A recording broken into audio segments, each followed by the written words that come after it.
ஆசை வருமே. முருங்க மர காட்டு வழி போகாதீங்க, முருங்க மர காத்தடிச்சா ஒத்துக்காதுங்க. பாரிஜாத பூவெடுத்து பாதங்களில் வச்சிடவா,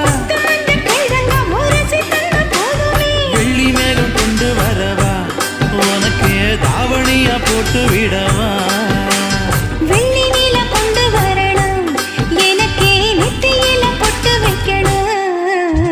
தொட்டா சிணுங்கி போல தொட்டா சிணுங்குறாளே சிட்டான சிட்டுக்குருவி, என்ன விட்டா போதும் முன்னு சிட்டா பறக்குறாளே குத்தால கொட்டு மருவி.